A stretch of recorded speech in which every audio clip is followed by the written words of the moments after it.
नमस्कार, स्वागत है आपका 18 और स्वदेश पर। आपके साथ मैं हूं अभिषेक सत्यव्रतम और आप देख रहे हैं हमारा मिड कैप शेयरों पर खास शो मिड कैप मसाला। बाजार में 3 दिनों की तेजी पर आज ब्रेक लगी है क्योंकि ग्लोबल क्यूज भी थोड़े से खराब थे और नतीजों ने भी मूड डिस्टर्ब करने का काम किया है। एक्सिस बैंक के नतीजों से हम देख रहे हैं कि बैंकिंग में निराशा है। आईसीआईसीआई बैंक, एचडीएफसी बैंक समेत तमाम शेयर आज गिरावट के साथ कारोबार कर रहे हैं और निफ्टी बैंक करीब 800 अंक नीचे है। और दूसरा जो डैमेज किया है वो है आईटी में इन्फोसिस ने 5.5% कमजोर है क्योंकि टोटल कॉन्ट्रैक्ट वैल्यू में थोड़ी सी कमी आई है पिछले साल के मुकाबले। डील विन भी सुस्त रही है और इसके चलते हम देख रहे हैं कि शेयर में थोड़ी सी निराशा है। 5.5% जितना एडीआर टूटा था उतना ही गिरावट हम भारतीय बाजार में आज इन्फोसिस के शेयर में देख रहे हैं। और इन्फोसिस का साथ साथ तमाम जो आईटी शेयर हैं, चाहे वो विप्रो हो, टीसीएस हो, वहां पर हम प्रेशर देख रहे हैं। लोअर लेवल से थोड़ी सी आपको रिकवरी शेयरों में देखने को मिलेगी। तो दो धड़े बाजार के, दो मजबूत पिलर, क्योंकि अगर आप बैंकिंग और फाइनेंशियल को जोड़ दीजिए तो ऑलमोस्ट करीब 50% के आसपास का वेटेज हो जाता है। और अगर आप उसमें शामिल कर लें आईटी को तो ये वेटेज और ज्यादा हो जाता है। तो वहां पर आज प्रेशर है और इसके चलते आप देखेंगे कि बाजार में गिरावट के साथ ही कारोबार होता हुआ दिखेगा। 1150 शेयर मजबूत हैं, 1400 शेयर कमजोर हैं। एडवांस डिक्लाइन रेशियो भी मंदी के खिलाड़ियों के ही पक्ष में है। इंडिया विक्स में 5.5% का उछाल है। इंडिया विक्स थोड़ा सा टेंशन दे रहा है। 16.25 का इंडिया विक्स है और ये निश्चित तौर पर थोड़ा सा मूड के लिहाज से नेगेटिव है। आरआईएल अपना सपोर्ट दे रहा है, अच्छे नतीजे आए थे, 3% के आसपास की मजबूती पर कारोबार हो रहा है। और इसके अलावा हम देख रहे थे कि जो हाल फिलहाल जो कंजम्पशन रिलेटेड जो शेयर थे आज वो फ्लेवर में लौटे हैं। नेस्ले आपको दिखेगा, एशियन पेंट्स, टाटा कंज्यूमर, ये कुछ शेयर्स और मेटल वाले शेयर भी आज बाजार को थोड़ा थोड़ा सपोर्ट देने का काम कर रहे हैं। लेकिन चूंकि आईटी कमजोर है, बैंकिंग कमजोर है, तो फिर बाजार ऊपर कैसे जाएगा, ये बिल्कुल साफ हो जाता है। वेटेज वाला खेल है ही। तो चलिए आगे बढ़ते हैं और आपको ये बताते हैं कि मिड कैप में आपके लिए मौके कहां पर बनेंगे। निफ्टी में आखिरी 3 घंटे के लिए आपको क्या ट्रेड लेना है, जोड़ेंगे अपने गेस्ट को। आज आपकी मदद करने के लिए हमारे साथ हमारे खास मेहमान मोतीलाल ओसवाल के रुचित जैन। रुचित जी, बहुत शुक्रिया आपका समय देने के लिए। स्वागत है आपके 18 और स्वदेश पर। चलिए सीधे शुरुआत कर लेते हैं निफ्टी के 3 घंटे के ट्रेड से।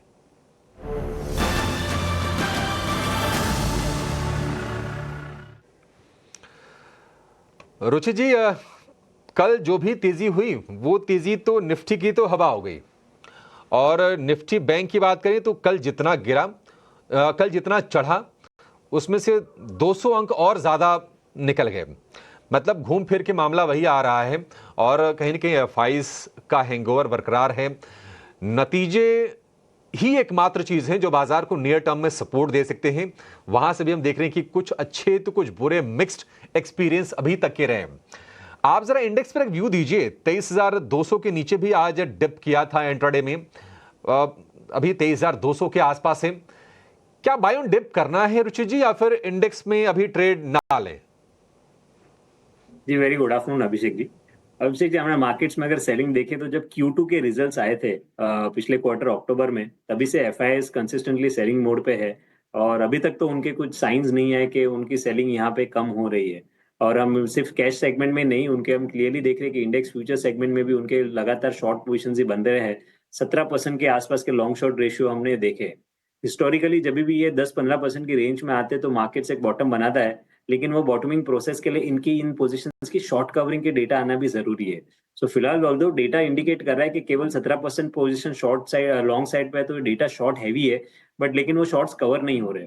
और जब तक ऐसे शॉर्ट कवरिंग के साइंस नहीं आएंगे तब तक आपको पुल बैक मूव पे वापस से सेलिंग प्रेशर ही मार्केट्स में देखने मिलेगा। और एक इंटरेस्टिंग चीज है कि अगर आप यूएस के 10 ईयर बॉन्ड यील्ड देखेंगे और हमारे मार्केट्स के जो मूव देखेंगे तो एग्जैक्टली ऑपोजिट, यानी कि इनवर्स कोरिलेशन वहां पे रहता है कि बॉन्ड यील्ड्स जब बढ़ते हैं तो equity market generally corrective phase में रहता है। तो वो इनवर्स कोरिलेशन काफी अच्छी तरीके से वर्क कर रहा है। 10 year bond yield bottoming short bottom हुए थे लगभग सितंबर के सेकेंड हाफ में, और उसी समय अक्टूबर में हमारे मार्केट्स ने एक टॉप बनाया था। वहां से लगातार यूएस के bond yield 10 year bond yield में एक तेजी आई है, तो हमारे मार्केट्स में एक करेक्टिव फेज हुआ है। सो वो भी रिवर्स होना काफी जरूरी है। हाल फिलहाल वीकली चार्ट्स पे एक बेरिश एंगल्फिंग पैटर्न फॉर्मेशन होने जा रहा है यूएस 10 ईयर के बॉन्ड यील्ड पे।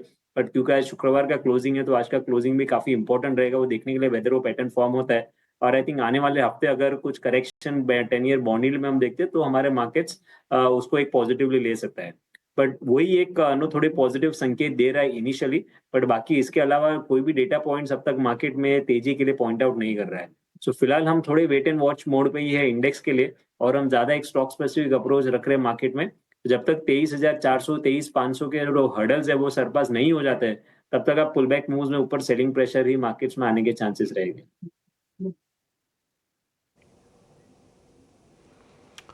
ठीक है, निफ्टी को लेकर ये बिल्कुल क्रिस्प और क्लियर व्यू आपके लिए। प्रेशर कायम है बाजार में। अच्छा, स्टॉक्स पर आ जाते हैं रुचि जी। तो फिर बताइए कि अगर इंडेक्स में ट्रेड नहीं बन रहे हैं, अगर ज़्यादा कन्विक्शन नहीं आ पा रहा है अगर लॉन्ग के लिए, स्टॉक स्पेसिफिक मौके बाजार में कहाँ पर आपको दिख रहे हैं? दो स्टॉक्स है जहाँ पे अभिषेक जी मेरी खरीदारी की सलाह रहेगी शॉर्ट टर्म ट्रेडिंग के लिए। सबसे पहला तो है नेशनल एल्यूमिनियम नाल्को में। तो मेटल्स में हम नो ओवरसोल्ड जोन से पुल बैक मूव देख रहे हैं पिछले एक दो ट्रेडिंग सेशन में, और नाल्को एग्जैक्टली अपने सपोर्ट 200 दिन के मूविंग एवरेज सपोर्ट के आसपास अभी ट्रेड कर रहा है। आरएसआई में positive cross over daily chart पे ऑलरेडी आ चुका है। तो यहाँ पे हम एक पुल बैक मूव के लिए नाल्को में रेकमेंड करेंगे खरीदारी करें। 196.50 के स्टॉप लॉस है और 213 के टारगेट से स्टॉक में रहेंगे। और यूपीएल दूसरा स्टॉक रहेगा जहां पे हम पिछले कुछ दिनों में देखेंगे तो रिलेटिवली जब मार्केट का करेक्टिव फेज रहा है तो ये स्टॉक थोड़ी स्ट्रेंथ दिखा रहा है। अपने 20 दिन के मूविंग एवरेज के नीचे स्टॉक नहीं जा रहा है और अब एक फॉलिंग ट्रेंड लाइन के ब्रेकआउट के वर्ज पर है यूपीएल। सो यहाँ पे हमें लग रहा है कि डाउन साइड लिमिटेड रहेगा यूपीएल में करंट लेवल से। 539 के स्टॉप लॉस से खरीदारी करने की सलाह यूपीएल में 570 के अराउंड के टारगेट्स के लिए। ठीक है, यूपीएल हो गया। और मेटल में आपके लिए एक शेयर, यूपीएल के लिए 570 का टारगेट, 539 रुपए का स्टॉप लॉस। और हम देख रहे हैं कि केमिकल वाले स्टॉक्स थोड़े से फ्लेवर में आ रहे हैं। आज हमारे एक्सपर्ट्स भी ये मान के चल रहे हैं कि ये सेक्टर आपको फोकस में रखना चाहिए। और दूसरा शेयर है नाल्को का। नाल्को और यूपीएल दो बाइकॉल्स। देखिए, कमजोरी के बाजार में भी रुचि जी ने आपको दो छांट के बढ़िया शेयर दिए हैं आपको ट्रेड करने को लेकर। लेकिन इन्फोसिस ने आज मूड खराब किया। मतलब इतनी उम्मीद नहीं थी कि इतने गिरेंगे, क्योंकि देखिए नंबर्स भी अनुमान के मुताबिक आए। ग्रोथ का जो गाइडेंस था रेवेन्यू ग्रोथ का, उसको भी उन्होंने थोड़ा सा स्लाइटली अपवर्ड रिवाइज किया। हालांकि एडीआर ने संकेत दे दिए थे 5.5-6% के आसपास की गिरावट कल हमने अमेरिका में जो लिस्टेड शेयर्स उसमें देखी थी, लेकिन यहां पर इतना ये गिरेगा इसकी आशंका नहीं थी। अच्छा, रिकवरी की कोशिश भी शेयर नहीं कर रहा है। कुछ कुछ चैलेंजेस हैं इन्फोसिस के लिए, डील विन को लेकर, टोटल कॉन्ट्रैक्ट वैल्यू यानी कि टीसीवी को लेकर। ये कुछ बड़े अहम की मेट्रिक्स हो गए हैं। अगर हम पिछले 5-6 क्वार्टर की बात करें, इन आंकड़ों पर भी बहुत तवज्जो दी जाती है। लेकिन इन्फोसिस के बाद क्या विप्रो थोड़े से रेस्पाइट, थोड़े से राहत बाजार को देगा? जरा ये समझ लेते हैं कि विप्रो के आंकड़े किस तरह के आने वाले हैं, क्योंकि विप्रो भी एक आईटी दिग्गज है सॉफ्टवेयर में। हमारी सहयोगी अनीशा जैन हमारे साथ जुड़ गए हैं विप्रो का अनुमान लेकर। अनीशा, इन्फोसिस ने निराश तो नहीं किया, शेयर के भाव देख के लोगों को निराशा जरूर हो रही होगी।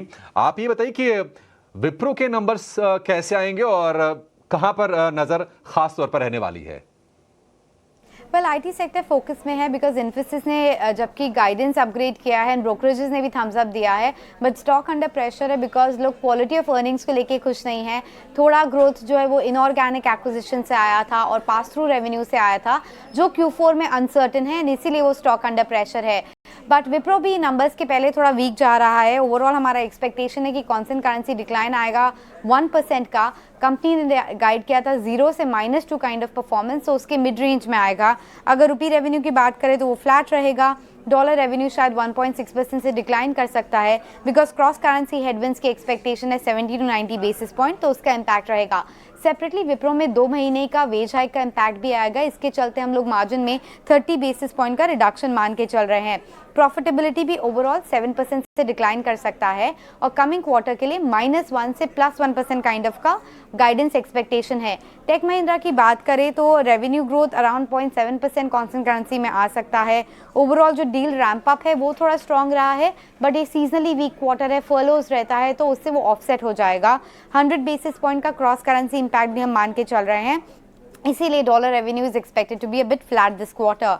Overall margins are expected to go up. 60 basis point का improvement मान के चल रहे हैं because जो project Fortress है कंपनी का, उसके चलते वो ऑपरेशनल एफिशिएंसीज की बात कर रहे हैं, तो इसलिए मार्जिन शायद 10.2% के आसपास रहेगा. प्रॉफिटेबिलिटी ऑप्टिकली आपको डिक्लाइन दिखेगा क्योंकि 1100 करोड़ के आसपास हम मान के चल रहे हैं versus 1250 crore last quarter. But last quarter में एक वन ऑफ था ऑलमोस्ट 450 करोड़ का, इसलिए लाइक टू लाइक कंपैरिजन नहीं कर सकते. आगे चल के बस मैनेजमेंट कमेंट्री ही सबसे इंपॉर्टेंट रहेगा client environment and demand environment को लेके. ठीक है, तो वेज हाइक जो कंपनीज ने लिए हैं और ऐसी आशंका है कि मार्जिन पर आगे असर दिख सकता है. विप्रो के भी ये चिंता इन्फोसिस के शेयर को लेकर भी थी. अच्छा रुचि जी, काम करते हैं, इन्फोसिस को लेकर व्यू दीजिए. अच्छा, मगर हम साल भर की अवधि में देखेंगे ना, तो इन्फोसिस ने अपने जो पेयर्स हैं उनको आउट परफॉर्म किया है. टीसीएस से लगभग 2 गुने रिटर्न दिए हैं, करीब करीब 16-17% के आसपास के साल भर में. HCL टेक विप्रो के मुकाबले भी प्रदर्शन ठीक रहा है इन्फोसिस का.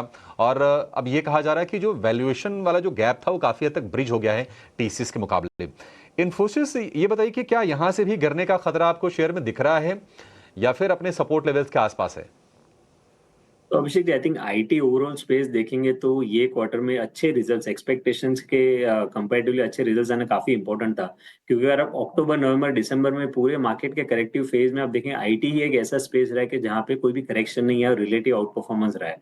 तो मार्केट के साथ साथ सेक्टर करेक्ट नहीं हुआ था, तो उसमें नेगेटिव न्यूज फ्लोज या एक्सपेक्टेशन से खराब कम अच्छे रिजल्ट में कहूंगा आने की कोई स्कोप नहीं रहती है. और जब भी ऐसा फेज आता है तो फिर काफी पोजीशंस की अनवाइंडिंग हो सकती है. और यही हम शायद आज इन्फोसिस में देख रहे हैं कि काफी सारे जो पोजीशंस लॉन्ग पोजीशंस रिजल्ट्स तक अब तक होल्ड कर रही थी कि पिछले 2-3 महीने के में यही एक ऐसा सेक्टर है जो गिर नहीं रहा था. सो आई थिंक वहां पे कहीं ना कहीं अनवाइंडिंग का प्रेशर हमें दिख रहा है. सो शॉर्ट टर्म में आई थिंक ये अनवाइंडिंग और थोड़ी कंटिन्यू रह सकती है. 1780 के आसपास 200 दिन का एक्सपोनेंशियल मूविंग एवरेज है इन्फोसिस का, वहां से कुछ रिवर्सल आता है कि नहीं वो देखना काफी इंपॉर्टेंट रहे. क्योंकि अगर वो सपोर्ट नहीं होल्ड किया तो फिर 1720 तक भी हम मार्केट ये स्टॉक में करेक्शन नियर टर्म में देख सकते हैं. सो फिलहाल तो मैं कहूंगा जस्ट आज के 5% के फॉल में बॉटम फिशिंग ना करें. अगर कुछ रिवर्सल के साइंस आगे चल के इन सपोर्ट्स के आसपास आते हैं तो ही स्टॉक में फिर खरीदारी की सलाह रहेगी. अदरवाइज टाइमिंग अवॉइड करें. ठीक है, बॉटम फिशिंग आपको नहीं करनी है इन्फोसिस में. 1780 का सपोर्ट टूटा तो 1720 तक जाने का रिस्क है इन्फोसिस का. बाजार में लोअर लेवल से थोड़ी थोड़ी रिकवरी आ तो रही है. निफ्टी आज लो बना है 23,100 का, 23,225 पे है, यानी कि 125 अंकों के आसपास से रिकवरी निफ्टी में है. और निफ्टी बैंक की बात करें तो ऑलमोस्ट 250 अंकों के आसपास की रिकवरी निफ्टी बैंक में इस वक्त हम लोअर लेवल से देख रहे हैं. तो ये थोड़ी थोड़ी सी रिकवरी नोटिस करने वाली है.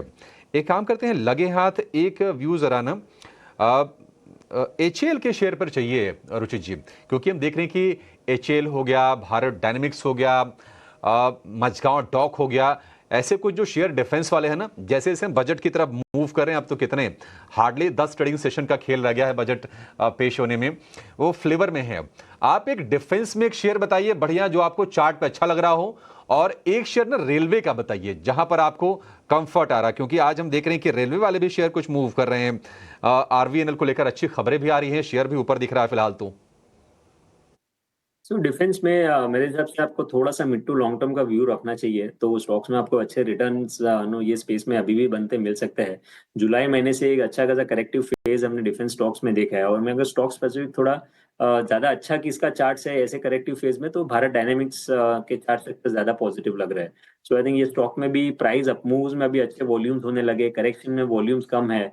सो ये स्ट्रक्चर आई थिंक थोड़ा मिड टू लॉन्ग टर्म के लिए काफी अच्छा बन रहा है. सो मेरे हिसाब से BDL रहेगा कि जहाँ पे प्रिफर्ड पिक रहेगा with in the defence space. With in the railway space I think थोड़ा सा और अभी कंफर्मेशन आना बाकी है कि whether ये रेलवे स्टॉक्स बॉटम आउट हो गए हैं. बट रेल टेल के चार्ट स्ट्रक्चर्स है कि जहाँ पे करेक्टिव फेज के बाद स्टॉक ने अपने वीकली चार्ट के 89 EMA के सपोर्ट बेस यहाँ पे 340-350 पे बना है. तो रेल टेल के चार्ट स्ट्रक्चर्स पॉजिटिव है. बट मैं यहाँ पे एकदम ज्यादा एग्रेसिव पोजिशन बनाने की सलाह नहीं दूंगा. बट रादर अगर थोड़ा मिड टर्म के पर्सपेक्टिव से रखते हैं तो करंट लेवल्स पे कुछ पोजीशंस बनाए, और डिप्स जब आते हैं तो डिप्स में पोजीशंस ऐड कर सके, वैसी स्ट्रेटेजी रखनी चाहिए. ठीक है, गिरावट पर भारत डायनेमिक्स में आप खरीदारी कर सकते हैं. 5.5% का बढ़िया शानदार उछाल है आज शेयर में. ये तो हो गए ट्रेड के आपके लिए आइडियाज कैश में या फ्यूचर्स में. एक बार ये समझ लेते हैं कि ऑप्शंस में मौके कहां पर बनने, क्योंकि बाजार थोड़ा सा अगर नरम होता है ना, थोड़ी सेफ्टी ऑप्शंस में मिल जाती है, थोड़े कम खर्चे में आप ट्रेड ले पाते हैं। ऑप्शंस के चैंपियन को लेकर आएंगे फिनवर्सिफाई की ध्वनि पटेल हमारे साथ जुड़ गई हैं।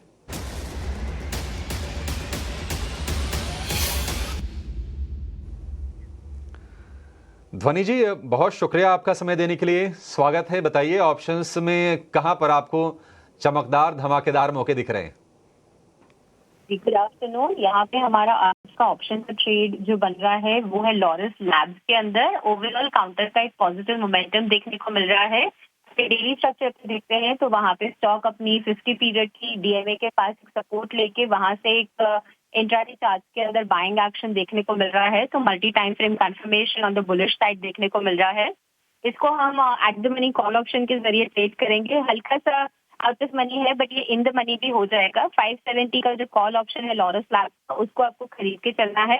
15.5 से 16 रुपए के बीच में आपको ये खरीदने के लिए मिल जाएगा। स्टॉप लॉस 12 रुपए का लगाए। टारगेट का 28 रुपए का बनता है। अधिकतम मुनाफा 20,400 और नुकसान 6,800 तक का हो सकता है। ठीक है, लॉरस लैब्स 1% ऊपर फिलहाल ये कैश में शेयर 570 वाली कॉल खरीदनी है। 15.5 से 16 रुपए के बीच में इसका भाव होगा। लक्ष्य 28 रुपए का, ठीक ठाक बढ़िया। स्टॉप लॉस 12 रुपए का। अधिकतम मुनाफा प्रति लॉट 20,400 रुपये और नुकसान जो है वो लगभग 1/3 है ये नुकसान इसमें। तो रिस्क रिवॉर्ड के लिहाज से एक बढ़िया आपके लिए स्ट्रेटजी ध्वनि सुझा रही है। ध्वनि, बहुत शुक्रिया आपका ये बेहतरीन स्ट्रेटजी सुझाने के लिए और हमारे दर्शकों की मदद करने के लिए। एक की कमजोरी है निफ्टी में करीब आधे % के आसपास की, 23,200 के आसपास है निफ्टी, और निफ्टी बैंक की गिरावट ज़्यादा है, थोड़ी सी चिंता में डालने वाली है। और ये गिरावट से आपको चिंतित इसलिए भी होना चाहिए क्योंकि कल हमने 49,000 के ऊपर जाकर क्लोजिंग दी, ऐसा लगा कि माहौल ठीक हो जाएगा, लेकिन फिर से 48,500 के आसपास निफ्टी बैंक आ गया है। और ये बड़ा सेक्टर है वेटेज के लिहाज से भी और बाजार के लिए डायरेक्शन के लिहाज से भी, इकोनॉमी की भी पिक्चर ये पेंट करके दिखाता है आपको। तो थोड़ी सी चिंताएं निफ्टी बैंक को लेकर है। 700 अंकों के आसपास की गिरावट है। एक शेयर जरा पावर से भी पता कर लेते हैं, क्योंकि पावर, डिफेंस, पीएसयूज, रेलवे, ये सारे के सारे सेक्टर देखिए क्या है ना कि बजट के बाद जब ऐलान होते हैं तो कई बार क्या होता है ना, सेल ऑन न्यूज हो जाता है। अब तो पोजिशनिंग बजट से पहले ही बननी शुरू हो जाती है इन शेयरों में। पावर ग्रिड पर जरा रुचि जी एक व्यू दीजिए। बढ़िया स्टॉक, डिविडेंड देने वाला स्टॉक है, निवेशकों का फेवरेट भी है। ट्रेड के मौके कोई बन रहे हैं इसमें? एक पुल बैक मूव लग रहा है कि जिसमें स्टॉक आपको 310 के आसपास, 310 312 तक का आप मूव दे सकता है। बट ऐसे साइंस नहीं है कि यहाँ पे बॉटम आउट होकर कोई बड़ी तेजी के लिए स्टॉक रेडी है। At the most I think एक कंसोलिडेशन फेज रहेगा 310 312 जिसमें रेजिस्टेंस बनेगा और 290 के आसपास स्टॉक ने सपोर्ट बनाया। सो रिस्क रिवॉर्ड तो इतने फेवरेबल नहीं है फ्रेश बाइंग करंट लेवल्स पे। बट अगर कोई एग्जिस्टिंग पोजीशंस है, ऑलरेडी स्टॉक में निवेश किया हो, तो वो ये पोजीशंस को होल्ड कर सकते हैं। और कभी नेक्स्ट लेग ऑफ राउंड में कभी अगर वापस से डिप में ये स्टॉक मिलता है तो डिप पे खरीदारी करने की सलाह रहेगी। ठीक है, डिप पे खरीदारी करने की सलाह होगी पावर ग्रिड कॉर्पोरेशन को लेकर। चलिए, हमारे डायरेक्टर साहब कह रहे हैं कि टाइम अप हो गया है। रुचित जी, आपका भी बहुत शुक्रिया आज समय देने के लिए और तमाम शेयरों पर बहुत ही एकदम सटीक, साफ सुथरी, बेबाक राय रखने के लिए। बाजार में नरमी तो है ही। 89 अंक नीचे निफ्टी आपको दिखेगा, बैंक निफ्टी 725 अंक नीचे। इंडिया विक्स में 5.5% का उछाल, 16 के ऊपर का इंडिया विक्स है, तंग करेगा ये। और आज लगता नहीं कि बहुत कोई बड़ी रिकवरी हम लोअर लेवल से बाजार में देख पाएंगे। 100 अंक रिकवर हो गया है, इससे ज़्यादा देखते हैं कि क्या होती है बाजार की चाल। फिलहाल इशू को यहीं पर समाप्त करने का वक्त हो गया।